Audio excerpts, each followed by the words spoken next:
Hi everyone, this is Scott with The Art of Planning, and I want to talk to you about how to better align your time with your priorities.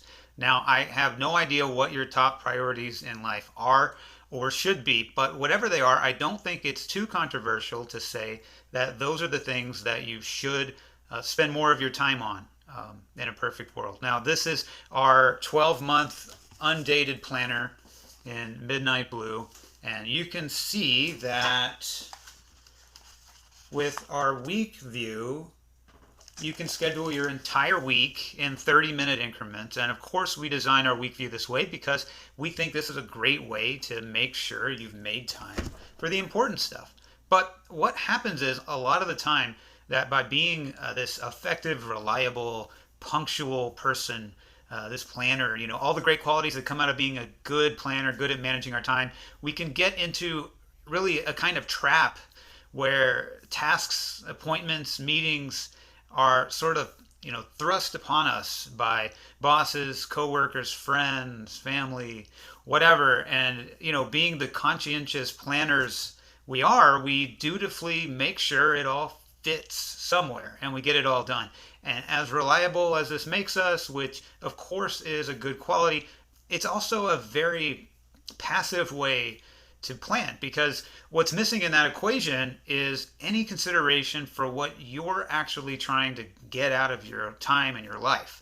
Um, your priorities, basically. And I'm sure I've seen this quote somewhere, so I'm stealing it. But if you don't know your own priorities, you're almost guaranteed to be spending your time supporting someone else's. So, which is fine if that's what you want to do. But in the rest of this video, the exercise I'll be suggesting will help you make that a conscious choice instead of just that being your default setting that you never bother to change or think about. So, okay, so here's the exercise. It's actually very simple. Just for the next month, write out what you've spent your time on each day. Be as specific as you can, by the minute if you can. I said it's a simple exercise, but it does take some effort. And do this at the end of the day if possible, or throughout the day, because you don't want to forget. You don't want to put it off too much. You'll think you'll remember something 4 days later, what you did at 2:30 p.m., but you won't, unless you're have one of those amazing episodic memories. And the more accurate you can be, the more useful the information is going to be. So just keep that in mind as you're doing this. Now, when the month is up, you've done this for a month, you've recorded your time, put in the effort. It's time to actually look at where your time went. Eating, shopping, exercise, TV, conference calls, answering email is a big one for a lot of us. The next part is write out your top 5 priorities, and your top 5 priorities at that second, not last week, not what you think they'll be in a year, at that moment. And these are the things that in a perfect world you'd be spending the most time on. And in the most perfect of perfect worlds, you'd even be spending the time in order. So you'd be spending most of your time on priority 1 and second on priority 2, etc. It's very difficult to actually make your time connect your priorities that precisely, but it's good to know what your ideal time split is, so you can have that to aspire to. Now that you have that, you have where your time has been going, you have your list of priorities.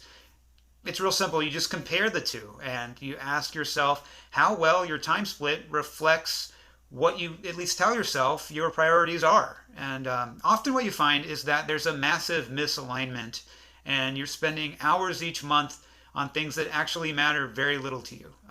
Maybe they're things that used to serve some purpose, but now you're just kind of doing them on autopilot. A personal example, when I first started The Art of Planning, I developed a habit of constantly checking my sales numbers on Amazon because, early on, like one sale was a huge victory, and I wanted that dopamine hit. And it was kind of like checking my sales numbers was like playing a slot machine or something. And but that wasn't serving me anymore. Our business has normalized, stabilized, and it's much more efficient for me to just check my sales every morning for the previous day. And that's fine. Of course, it's important for me to continue to build the business, but the time spent actually checking sales doesn't really promote that in any meaningful way.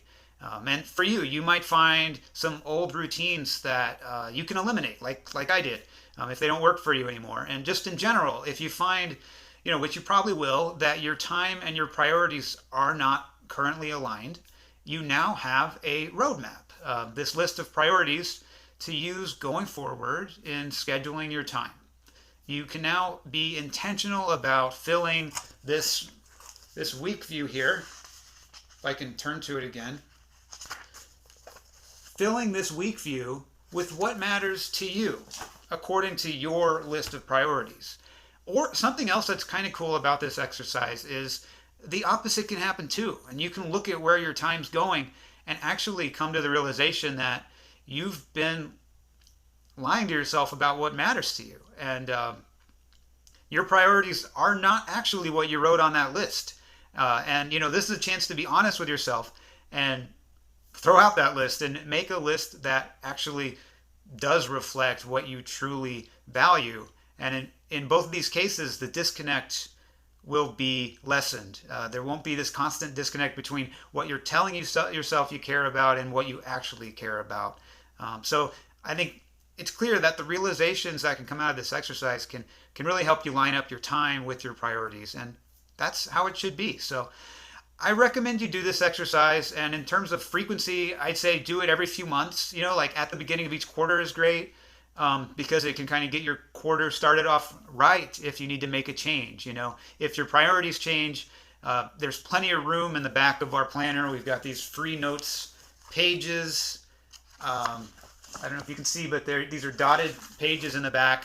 And just write up a new list. They don't take up very much room. So do not spend your time satisfying old priorities that you've outgrown as you continue to grow personally and professionally, and refine your planning practice. And also, don't spend your time mindlessly, like we were talking about before, being on autopilot, mindlessly advancing someone else's priorities if they aren't also yours. So hopefully this exercise can help you. And that's it. Try this. Let me know how it goes. And this has been Scott with The Art of Planning, and happy planning.